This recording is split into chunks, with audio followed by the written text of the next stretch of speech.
TV, advancing kingdom lifestyle.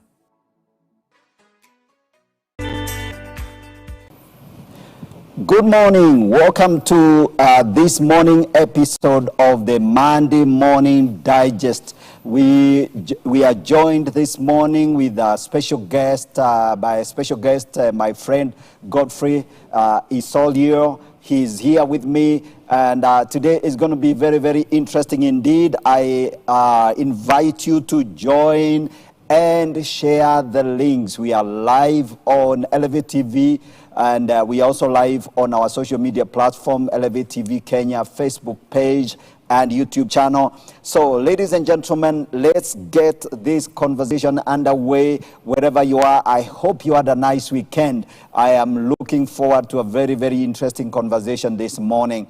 We are going to focus, you may have noticed, we are staying on the political conversation. So we're going to be focusing on the 2022 elections, as you know. And today we're going to be dealing with the issue of party nominations and dispute resolutions. Those are issues that I think are very, very pertinent to where we are in terms of the calendar of events as we gear up and wait, as we head towards the 9th of August when the actual general elections will be held. So my guest here is Godfrey Isolio. Karibu sana. Asante sana. Very good to have you on the show again. I'm very grateful to be hosted on this platform. Okay. Once again. Very nice. Yes. Very nice. So I think it's time we shared these links so that then everyone is able to get a hold of this. I'm going to share with you the Facebook link, yes. And so you can share with your friends. I am also going to try and share with you the YouTube link. Yes. So guys, let's get engaging on this morning digest. If you have observations to make, whatever, please share with us. Please share with us. Let's get the conversation underway. I need to share with all my friends here so that they all can join us as we discuss. Send us your questions, send us your comments, tell us where you are. Maybe you are also a candidate. Like I know, I have interviewed some of the candidates myself here. So if you're out there, you can tell us what's going on. How are you prepared for the nominations? And once the nominations are done, I do hope that you're going to be able to get the certificate so that then you are in the ballot boxes. The most important thing is to make sure that your name is in the ballot boxes. Otherwise, there has been a lot of efforts that have gone into this. A lot of people actually want to get elected this year. Absolutely. Okay, so Godfrey. Yes. This is my namesake, and so that's very interesting. So today we want to talk about Party nominations. And the Political Parties Dispute Tribunal. Absolutely. Yes. Absolutely. Yes. So maybe we can begin with the Political Parties Dispute. The Political Party Dispute Tribunal. Yes. That institution, because a lot of people don't quite understand what that means. Yes. And some candidates might even actually get disadvantaged when they discover, there has been a dispute. I need to go, to have these issues sorted out. Yes. Or they are told you can go to court. Then they go to Milimani. They are told no, this is not where you come. You are supposed to go to the tribunal. Absolutely. So it's important for us to break that down for us, yes. so that then even some people who are just who are watching and following the conversation, yes. actually know what's going on. The details matter. Yes. Details matter. Okay, Yes. so the tribunal and its core mandate and membership and role. Yes. Okay. Godfrey, this is the political season. This is the season. Right. Yes. New political friends will be made. New political enemies are going to be made. Yes. The disgruntled politicians, yes. after losing nominations, yes. whether fairly or unfairly, yes. are going to air the frustrations out there. Yes. And some of them are going to take it further. How are they going to take it further? That is where we have the Political Parties Dispute Tribunal. Okay. Yes. So to find out what is the political party's disciplinary tribunal. Yeah. How does it come about? Right. What are its core mandates? Right. What is its core mandate?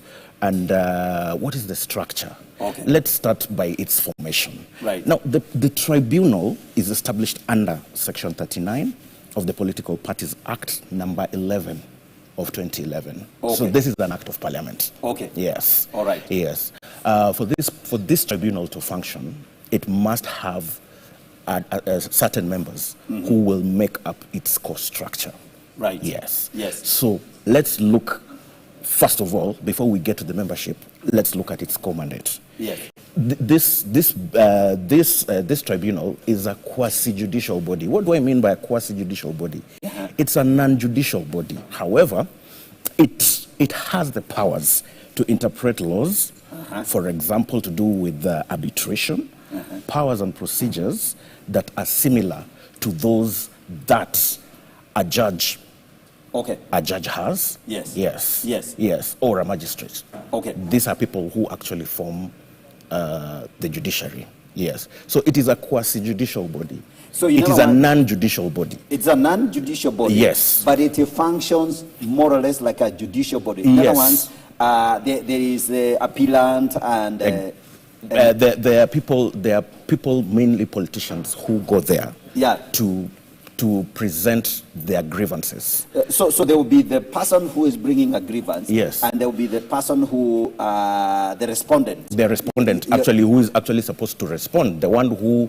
is perceived to have committed a political injustice to the other party. Exactly. Especially during this period of nominations. And so they normally go through the same, the way the dispute is, the way the process of, adjudicating that dispute is such that it's similar to what you would get in a judicial court. It is similar to the judicial process. Okay. Yes. Okay. The whole judicial process. All right. Yes. A decision that can be rendered before a magistrate's court. Okay. Or a decision that can be rendered before a high court on appeal. Yeah. Yes. When you're presenting an appeal based on facts and law. Yeah. Or if you're deciding to move further because you are still an aggrieved party, you're moving to the Court of Appeal and the Supreme Court, you're presenting an appeal based on issues of law only. All right. So the members of the political parties tribunal has a chairperson who is qualified to be appointed a judge of the High Court. What do I mean?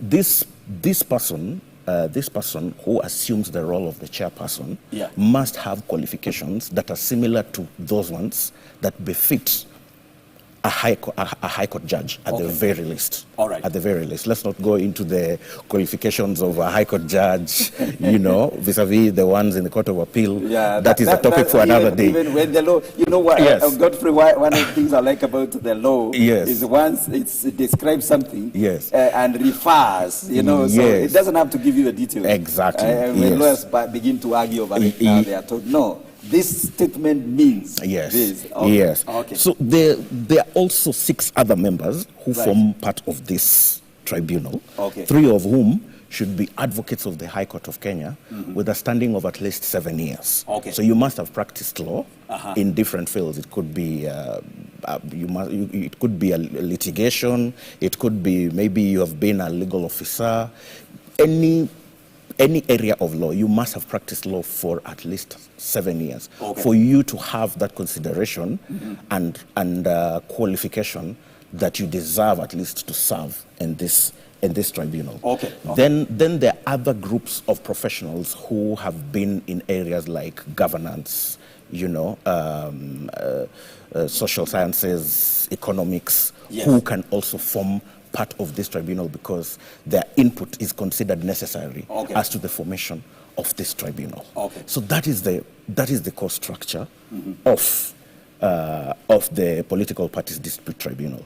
And they're supposed to be serving on part-time basis for obvious reasons, basically, that most of the time their mandates or their activities become active, especially during this time of party nominations. Yes.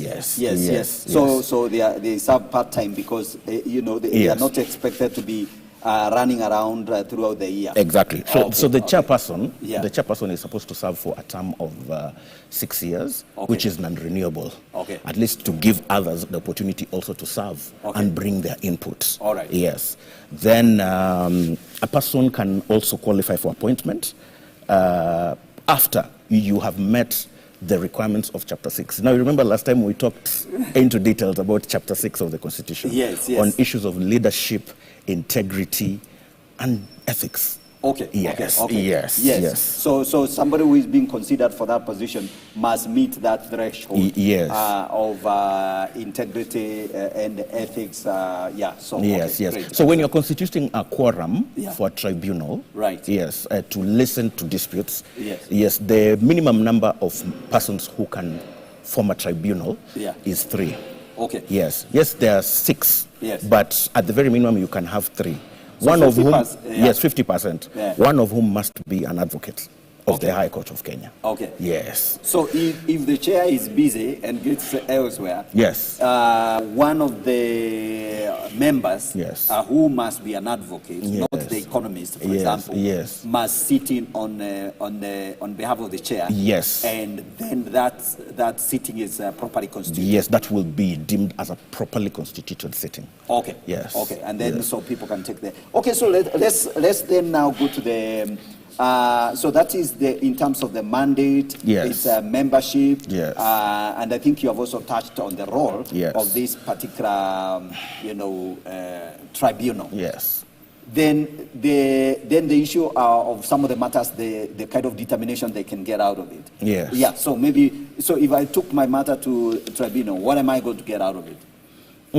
When you take your matter to the tribunal, there is the assumption that a proper determination will be made as to your disputes. Okay. Yes, as to your particular grievance. Yes. Yes. Most of the time, politicians are usually never satisfied. Right. Yes, with the decisions of the political tribunal. Right. Most of the time, these matters usually end up in court. Yes. Yes. Okay. Usually end up in court, and some of them have even been accused of trying to skip what I would refer to as chain of command. Okay. You have not exhausted the relevant mechanisms in your political party as to dispute resolution, Yes. and you want to go and run straight to the political party's dispute tribunal. Okay. Yes, that is unconstitutional. Okay. Yes, and if I'm to refer to a particular case, Yes. yes, the Jimmy Wanjigi case that has been on the headlines. Yes. Yes. Yes. Recently. Yes. Yes. He moved to court, and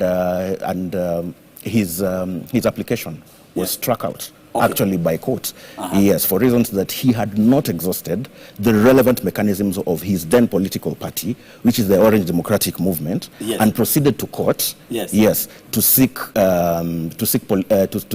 judicial relief. Okay. Yes, which was deemed unconstitutional. Wow. So you have not exhausted. The available mechanisms that are there. Oh my Yes, goodness.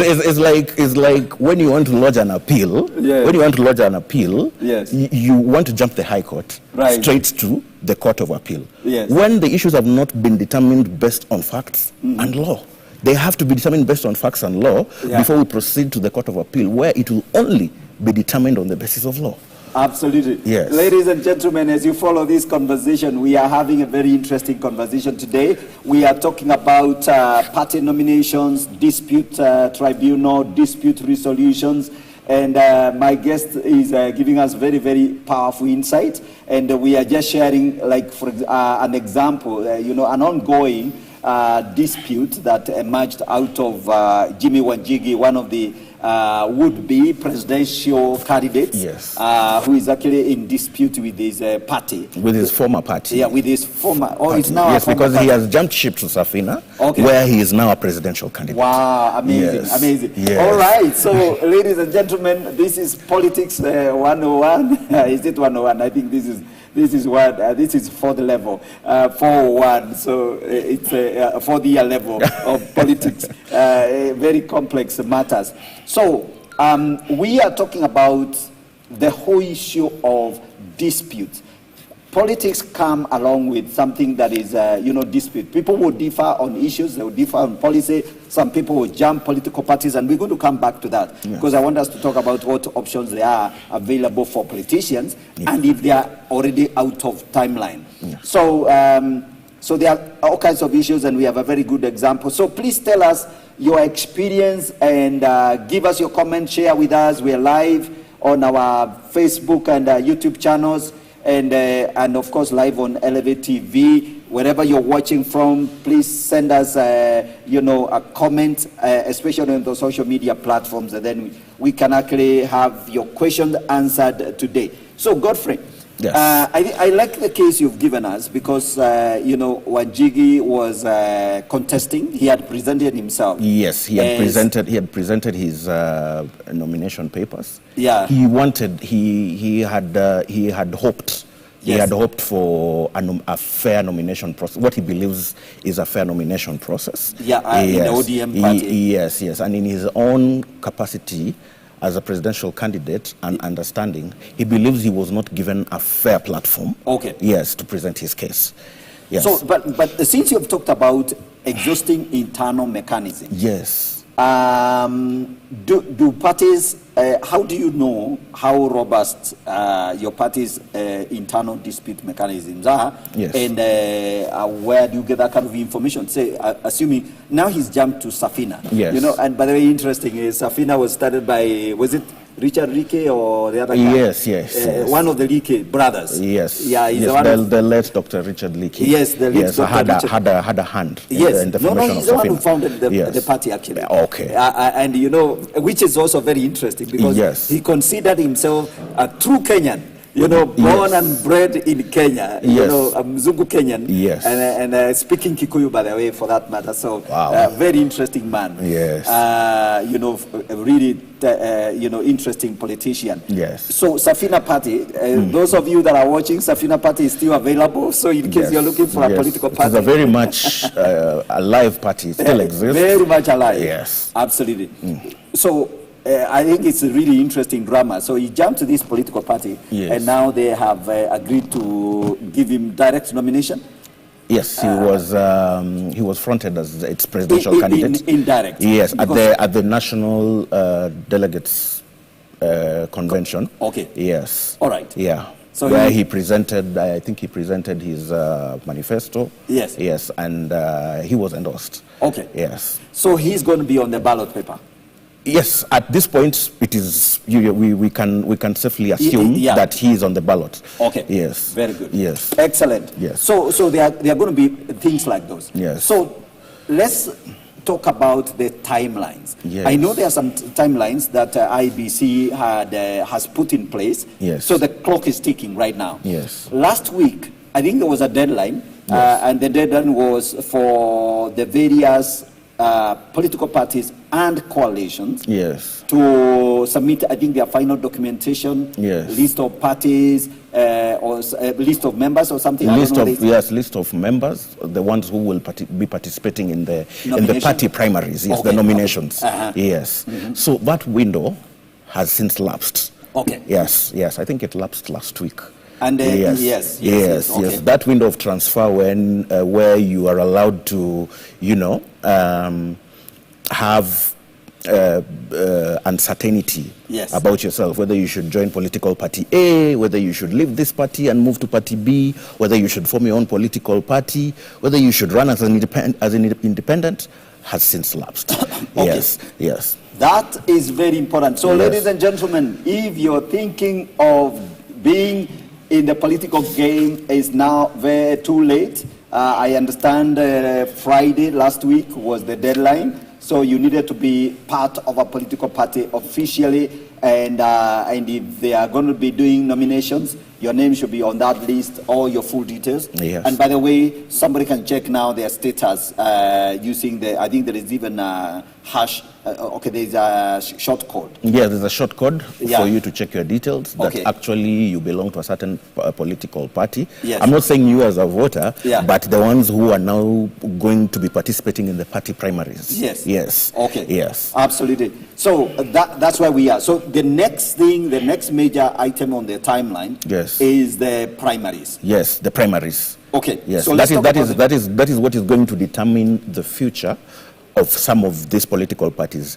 the ones that are deemed to be the main political actors. Yes. Yes, in the scene. Yes. Yes, by assumption, that is the Azimio coalition and the Kenya Kwanza coalition, and then we have the various parties, the various small parties, the various small political conglomerations that subscribe to the political ideologies of these two big coalitions. Absolutely, Yes. absolutely. You know, one of the things, Godfrey, over the weekend, I argued, Yes.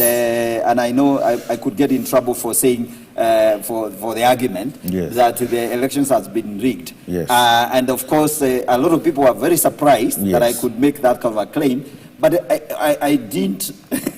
So now I have an opportunity to explain myself. Yes. It is in the sense, it's in that whole idea of that there are small parties and there are big parties. Yes. So it's like we have all bought that idea. Yes, yes. So we have ranked, I don't know. It's safe to assume by facts Yeah, there are big political parties based on their membership, based on the number of seats or the number of leaders, Yes. the number of representations they have Okay. at various forms of government in the country. Absolutely. Yes. So my argument has been, let's not say that these other candidates are Yes. not are not viable. They are viable. They are viable. Even if a political party does not have a representation right now Yes. in any level of government right now, whether it is at county government, whether it is at Senate, Yes. whether it is at the National Assembly, they are still deemed to be political parties. Absolutely, Yes. absolutely. So so my argument was let's make sure that anyone who present themselves to be a candidate, Yes. whether presidential candidates, governor candidates, they are given fair hearing, Yes. so that then we don't say, oh no, you are peripheral, you are a small party, Yes. because that is like technically rigging them, even though we are not talking about starving ballot boxes. Absolutely amazing. So, ladies and gentlemen, tell us what you think about your political party. Are you a member? Are you going to participate in primaries? Do you have any questions for my guest here? And then we can get to answer them. Okay, so the primaries are set. The Yes, parties are now ready. all is set for primaries. Okay. I cannot tell you whether all political parties are ready for primaries. Okay. This is going to be this is what we are waiting for right now. Yes. This is the big to one. see the organization, the level of preparation of all these political parties. Absolutely. Yes, because there are going to be fallouts.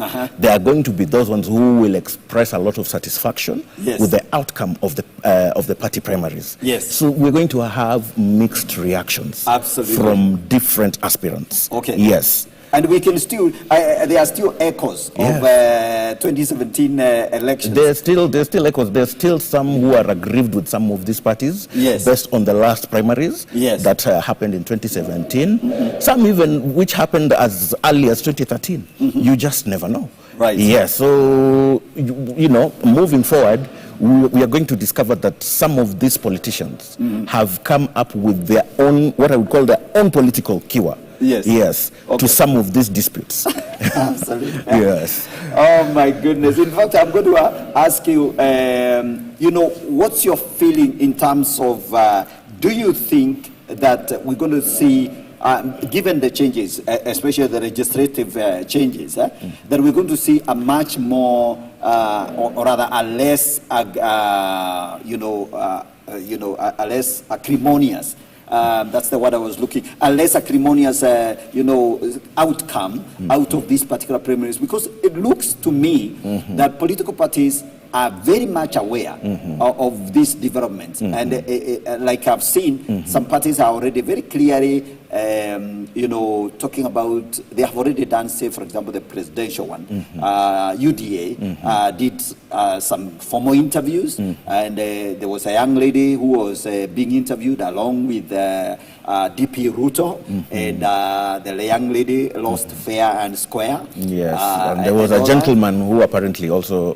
contested. There was a gentleman who tried. Let me say who tried to contest, but maybe did not meet the requirements They did not meet the relevant requirements to contest for nominations, the presidential nomination within the party. Within the UDA party. Yes, within the UDA party. UDA has already demonstrated that they are very good people, and they are following the rules of engagement and stuff like that. Do you think that is what will come out, or the real test is? That is what they have tried to create. They've tried to create that an image that they were ready for those primaries. Yes, they were not interested in a direct nomination.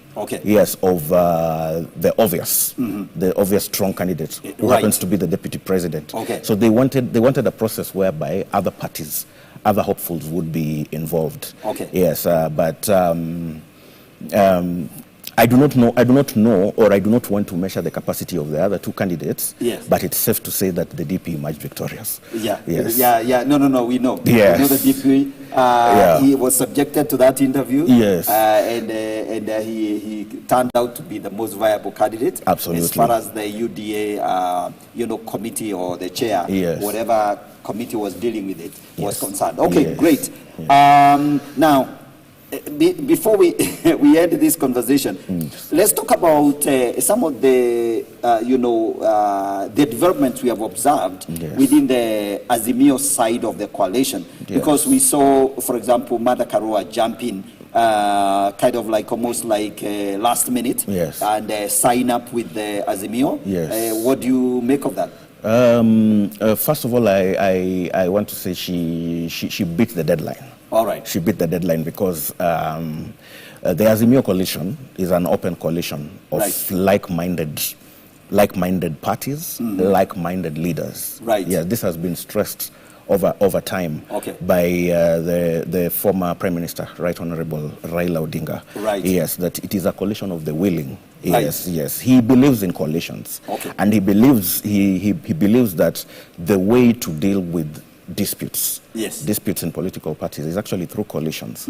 Yes, so much so that you will find that there are other political parties that exist there. Yes, they might be minute in structure and membership, but if this particular political party subscribes to the same ideologies as to the Azimio coalition, then why not join the bandwagon?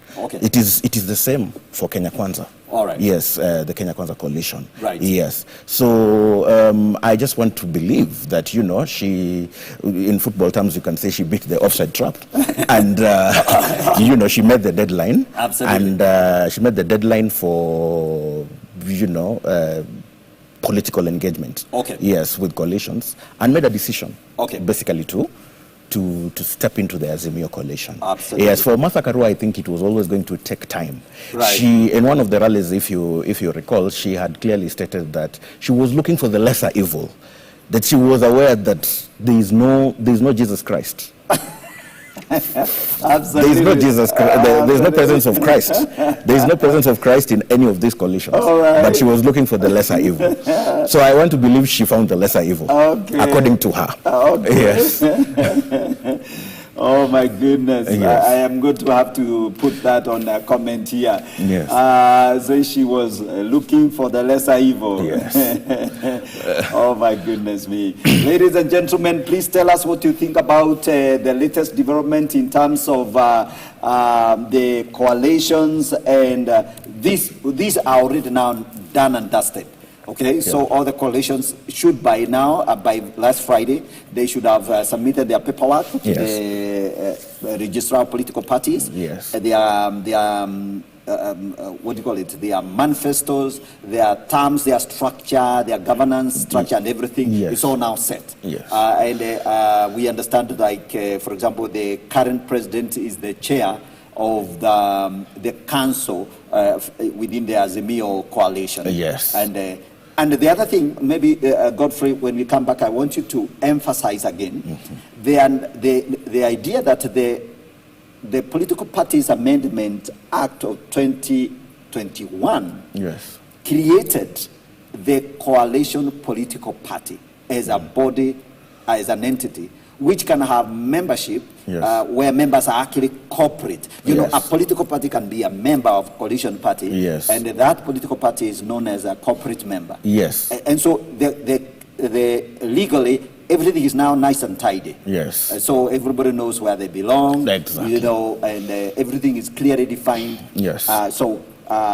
And maybe you can say something about it before we go into a break. There was a discrepancy somewhere when it comes to the issue of definition of a coalition. Right. Yes. And I think Azimio and the One Kenya Alliance were having a tiff about that. All right. There was a general opinion that One Kenya Alliance was a coalition, and that there was absolutely no chance of a coalition and one coalition and another coalition merging together. So if One Kenya Alliance was joining, were they joining as a political party or were they joining as a coalition? Oh yeah, by the way, that issue is generally unresolved. Yes. So that Martha Karua and Kenya has joined as a political party. Azimio as a political party. Yes, as a political Kalonzo party. Musyoka and Wiper Party has joined as Kalonzo Musyoka and Wiper political party. The idea is Kalonzo Musyoka, Honorable Kalonzo Musyoka, was to join the Azimio coalition as a member. Right. Yes. And not as a coalition from outside. Okay. And these are some of the loopholes that Honorable Martha Karua had seen. All right. And she had developed cold feet. Okay. Yes, towards the composition of One Kenya Alliance, and that is why she made the decision to join us Azimio as NAK Kenya. And not as part of One Kenya Alliance. So are you saying, for example, as we stand now, the One Kenya Alliance as a coalition is basically dead? Certainly means simply that, Godfrey, because I cannot fathom a situation where One Kenya Alliance is joining as a coalition to Azimio coalition. Right. Does not make sense. So you can have unless the two coalitions merge and form. One Kenya Alliance need to be very, very objective and clear, and state to the office of the Registrar of Political Parties whether they are a coalition or whether they are a political party. Okay. Yes. Okay. So now that will come out because the deadline is behind us. So we should be hearing where they stand, and some of those are the things that you're going to be picking up. So, ladies and gentlemen, we are talking about political parties' nominations and role of dispute tribunal. And we know that some of these issues are going to be coming up, and it is going to be very, very interesting. So right now, everyone is gearing up for the nomination proper, and we know for sure there will be some disputes emerging. So we're going to go into a short break. When we come back, we will revisit the issue of nominations, dispute resolutions, and all matters related to what the calendar of event is. So don't go away. Stay on Elevate TV. We're coming back shortly.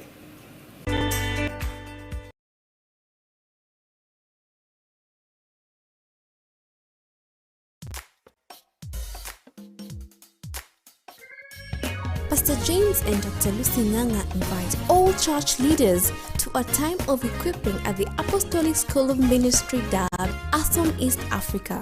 The school will run from 11th to 14th April 2022 at Fountain Gate Church, Nairobi, from 8:30 a.m. to 4 p.m. daily. Guest ministers are Pastor Thamon Naidu and Pastor Randolph Barnwell from South Africa. Registration fee is 2,000 Kenya shillings, payable through M-Pesa paybill number 769954. The account number is your name. For more information, visit the ASAM desk at Fountain Gate Church, Nairobi, or call us on 0796 858 959.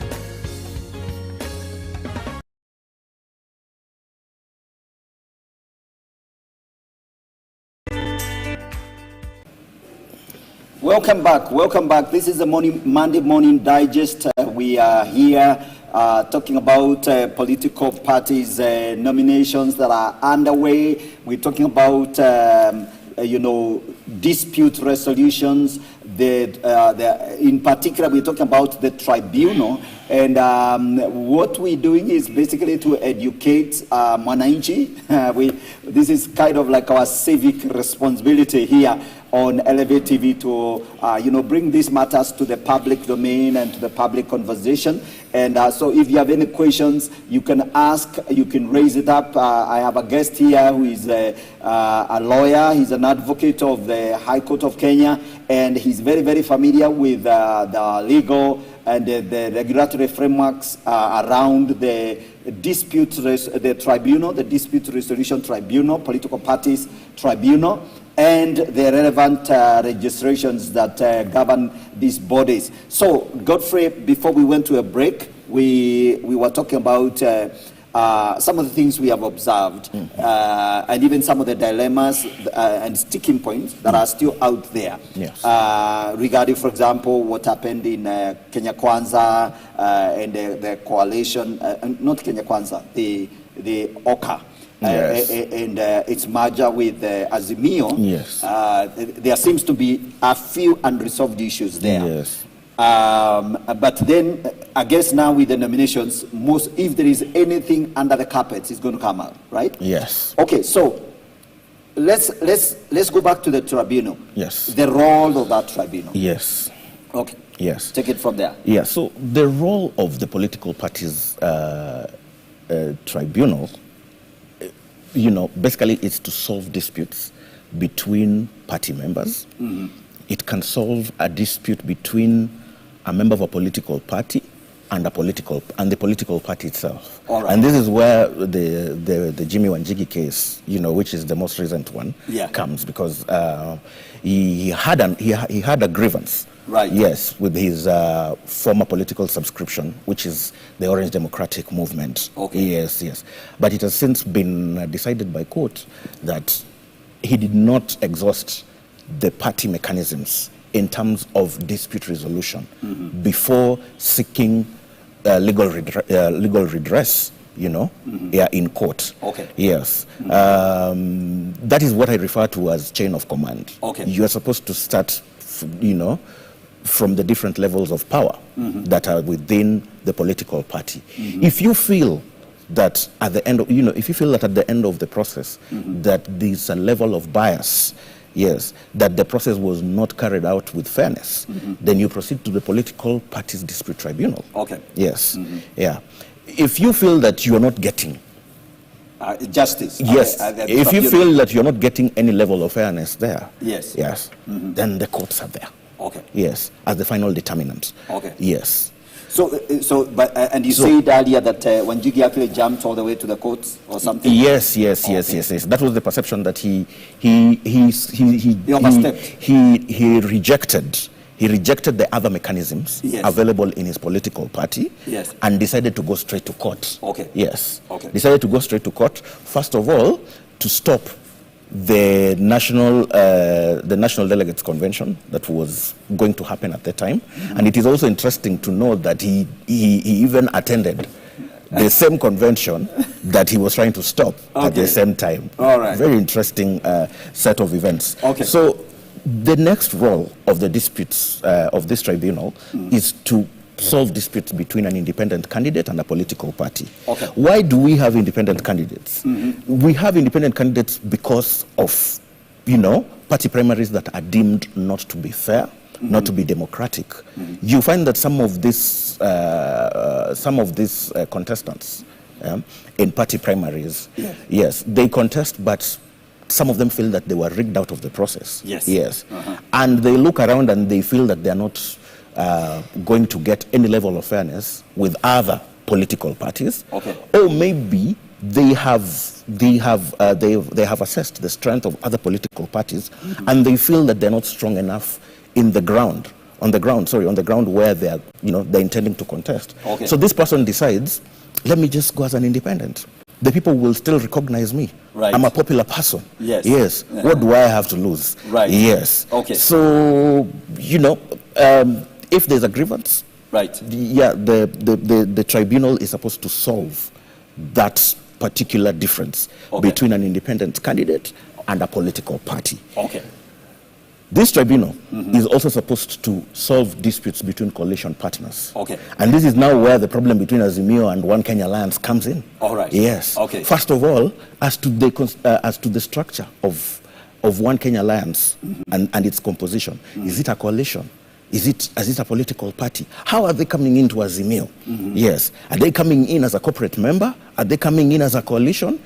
Yeah, which is basically unconstitutional. You can't say you're coming in as a coalition into another coalition. Right. It's basically impossible. You need to negotiate based on the amendments of the political parties. You must negotiate as equals, so that then the two coalitions merge into one and form a fresh coalition party. Exactly. Which now is what the law now would recognize as a body corporate coalition party. Yes. And I remember there was even a proposed name, it was supposed to be Azimio One Kenya. Yeah, One Kenya. But out here, people know it as Azimio. In fact, the common person calls it Azimio.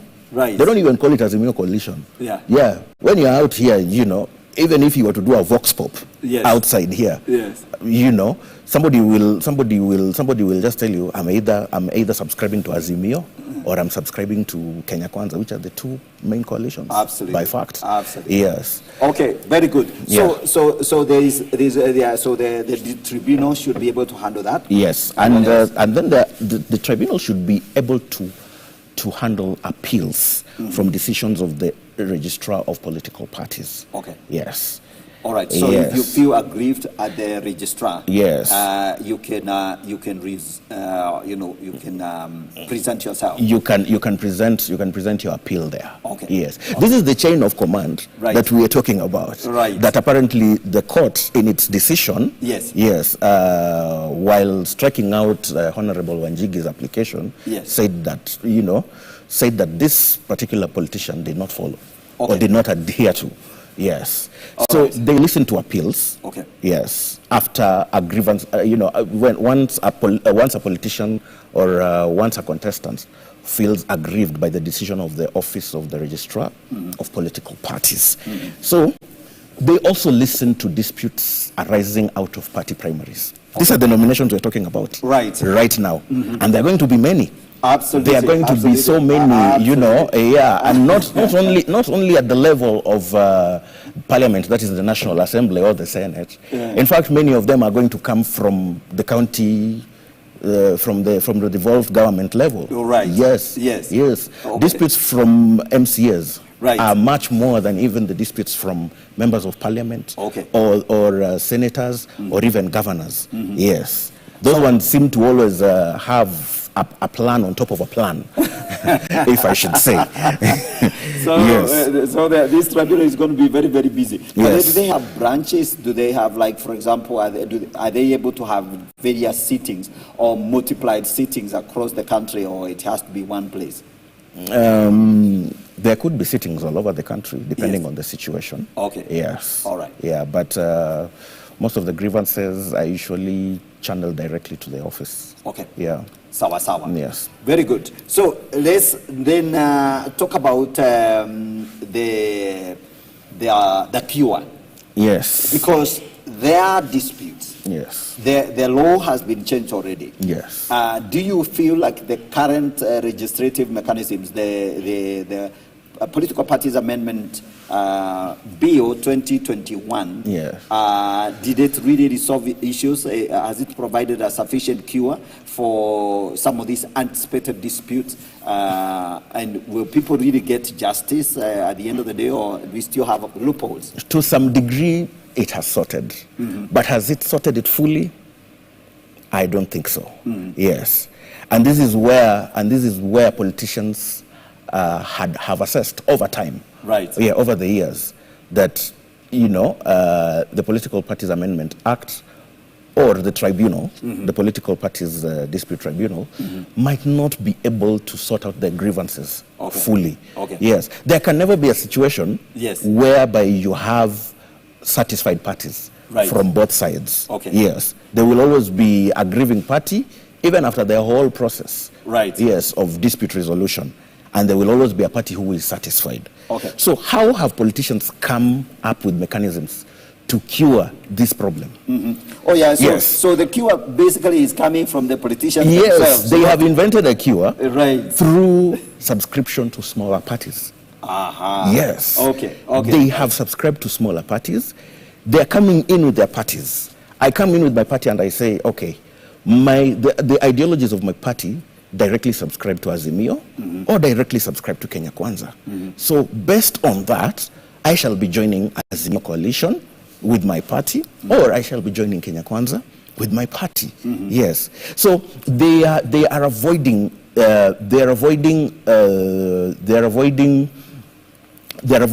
getting into or opening a can of worms through participating in the primaries. Because some of them in their heart of hearts, they know very well that they are no match for other contestants in the party primaries. Yeah, they know. There could be a situation as to me as Godfrey know very well, if I'm going to battle you in a nomination, I'm definitely not going to win. Yes. If it is the ODM nomination or if it is the UDA nomination, I'm not going to win. So what do? Let me come in with my party. Let me leave you there to battle it out with other contestants. Me, I have already found a cure. But I'm in the same coalition as you, but tutakutana uwanjani.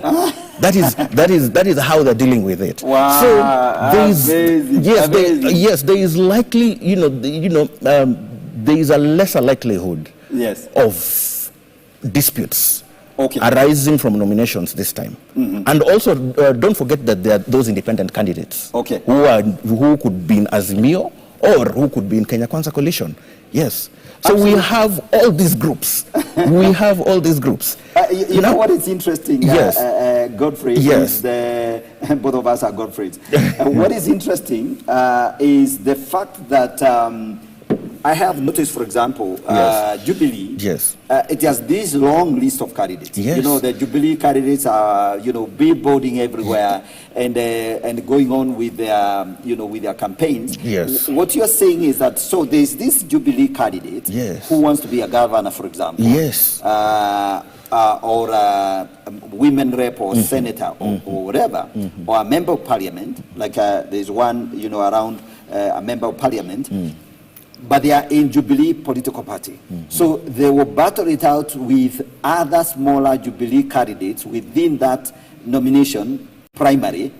And they know they don't have to battle with the Azimio, say the Orange Democratic would-be candidates for the same position.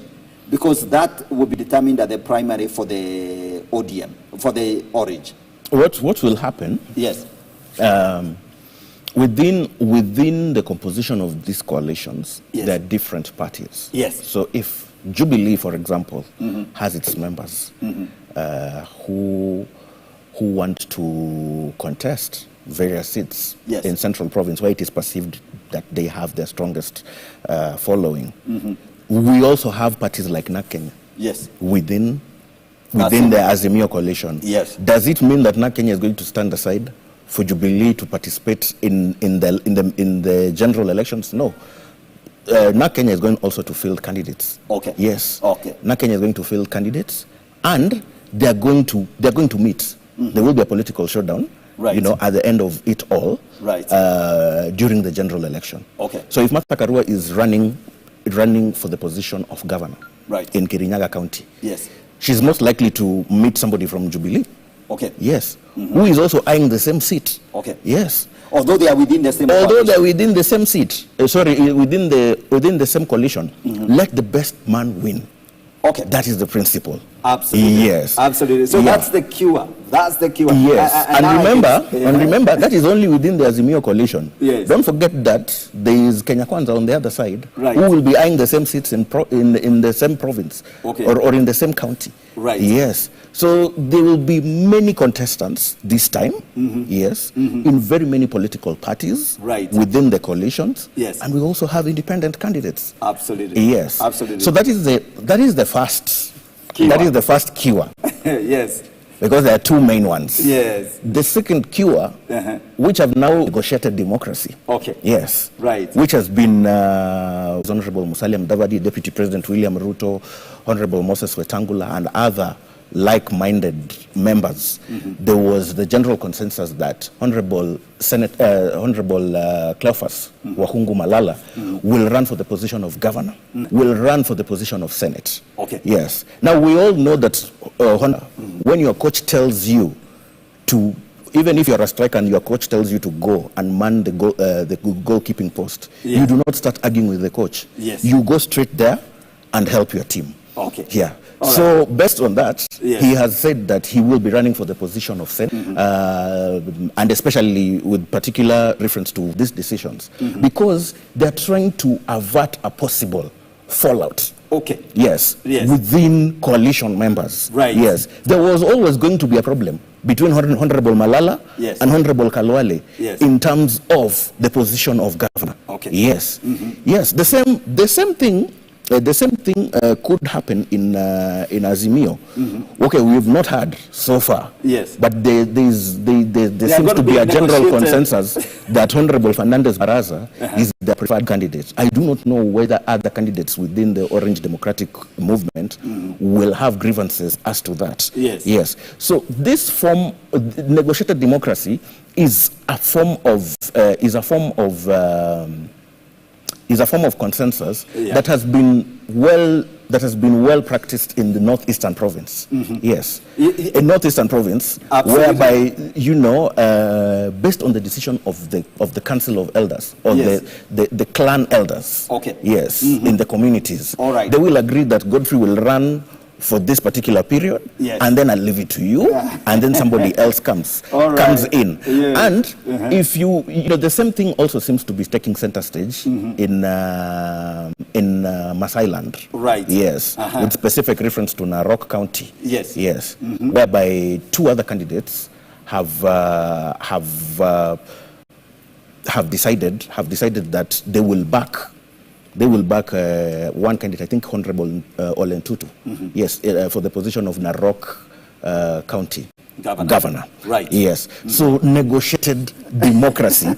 Yes. They're trying to seal these loopholes. Absolutely. Yes. Absolutely. Using negotiated democracy. Absolutely. That's why. Absolutely. Ladies and gentlemen, you follow this conversation. We are saying that beyond all those legislative mechanisms and legal documentation, there are other options. There is what you call negotiated democracy. You can sit down with your would-be contestant, and sit down, call the elders and say, hey, forget about the law, forget about all these lawyers hanging around us. Let's agree between the son of so-and-so and the son of so-and-so. Who stands the greatest chance? Who are members of our community. Yeah. Who are we going to allow to be our leader? Yes. And once the elders rule, the matter is as good as becomes they will assess a number of factors. So it becomes and then they will water it down, and then they will close in on the candidate that suits that position best. Absolutely. Yes. Absolutely. Maybe with a promise that others might be given opportunities in government, should they win. Right. Yes. So they will negotiate for their sons. Exactly. In the background. It is all negotiated. You're going to be the governor. Yeah. And remember, once you are the governor, this is your deputy. Yes. So everything is negotiated. Yeah. And make sure you share out these positions like this. Yes. Remember, so and so, you must put him in. You must keep your word when you become governor. You must keep your word when you become senator. Yes. Yes. Absolutely. Yeah. That's Kenyan politics. Actually, this is not 101. This is, I think, very, very advanced politics, because it's Godfrey. I think what is interesting is the fact that it goes beyond whatever legislative mechanisms that have been put in place. So, of course, it's a good thing because we have a legislative mechanism where we don't have council of elders. For example, Nairobi, I don't know whether anyone can compose a council of elders. Nairobi is cosmopolitan. So there is no chance. There is no chance that we will have a council of elders here in the capital, where it is seriously cosmopolitan. We have people of all walks of life from the country. Absolutely. Yeah. So here it is. Let the best man win. Absolutely. Yes, absolutely. Yeah. But the further you go out there, the further you go out to other communities, yes, you will realize that the ground is quite different. If you go to Northeastern Province, it is also starting to take center stage in Western Province.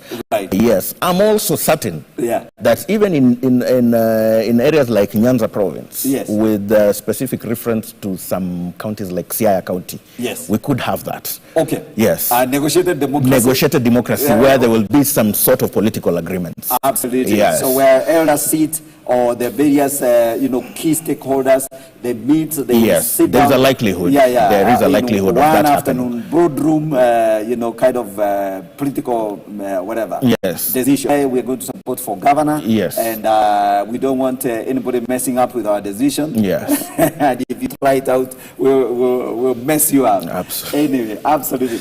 Ladies and gentlemen, we are having a very, very interesting conversation. Political conversations can be rather interesting when you think about some of the maneuvers and things that people do in the background. So, however, we know that there has been very, very solid legal mechanisms put in place. Like my guest here is sharing with us. There's a dispute resolution tribunal that actually helps resolve wherever there is resolve disputes, wherever there is a dispute between political candidates, political parties. If you're not satisfied, there's a place you can go and contest and put your matters. Okay, so Godfrey, within the few minutes remaining, I think we can. I don't know. Maybe there is something else that you feel you want to bring to this conversation, and that we have not touched on. Yes, I would like to add something to the issue of political curing that we've just talked about. Yes, especially to the issue of negotiated democracy and other small political parties emerging. Okay.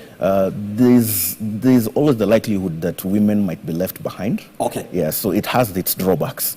Yes. But now that's a very, very important point. We were actually forgetting the place of women. Yes. Who is going to negotiate for them? Yes. There's always there's a likelihood that women are going to be left behind, and this is very unfortunate. Okay. This is very unfortunate because it denies them the democratic space. It contributes to subversion of democracy. Right. Yes, and this just takes us back to the dark days, where women were, really denied the political space, and to contest. And I can tell you, they're actually very, very tough ladies out here, on the ground, who are very resourceful compared even to some of us men. Yes, and they could be denied the space, also based on financial might, because, by assumption, it is, many women contesting out here actually are going on the backdrop of honesty. Okay. Yes. Yeah. They really want to compete. They are honest political competitors. Exactly. They are honest political and they are coming out here with all the honesty. They are not coming in because of their economic might. Exactly. Not based on financial might. Yeah. But they want to contribute. And using financial might to compromise the political process. Okay. They actually honestly want to compete, a high percentage of women. Okay. And this is a drawback because now if the issue of negotiated democracy tends to favor men, yes, compared to women. Okay. Yes. I have not had a situation in Northeastern Province or even in Western Province where women have been involved in negotiated democracy. Absolutely. You can see in Western Province it is all about men. Yeah. It has been the same recurring, trend in Northeastern Province. Right. Yes. Even in other provinces it will be the same thing. Absolutely. Yeah. So it brings that challenge of keeping women out of the democratic space and denying them a fair platform to compete and actually clinch positions, of which we know that some of them have the potential and capacity to do so. Absolutely. So this has to be looked at, and that is also another loophole that needs to be sealed. Absolutely. Yes. Absolutely. Yeah, I think that's what we are not talking about. We are asking ourselves, what about the women?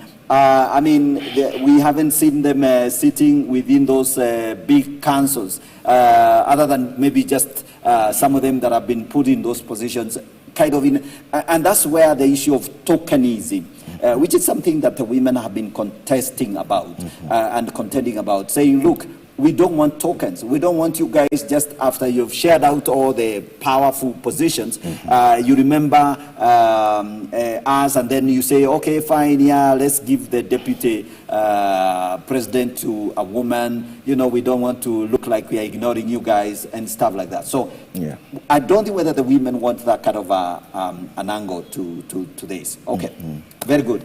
Anything else that you want to share with us as we come to the end of this particular conversation? We have a minute or so. If you have any message for our viewers, let's just participate in a fair and democratic nomination process. We, as the citizens of this great republic, owe ourselves that duty. Let us not engage in activities, especially that will deny our women democratic space to lead and to contribute to national development and policy making. Yes, both the political party nominations process, the primaries, and the whole issue of political curing using other political parties and negotiated democracy have a potential to subvert that. So let's guard on that, and let's promote a democratic process during the forthcoming nominations process, across all the political parties in Kenya. Absolutely. Yes. Absolutely. Okay, so ladies and gentlemen, that's all we had for you today. We got to bring this to a close. Thank you so much for staying tuned and following us on this particular edition of the Monday Morning Digest. I've been your host, Godfrey, and this is Elevate TV. We'll see you another day, same time, Monday morning. Coming Monday, we are here, and God bless you. Have a great week. Have a great day. God bless you. Bye for now.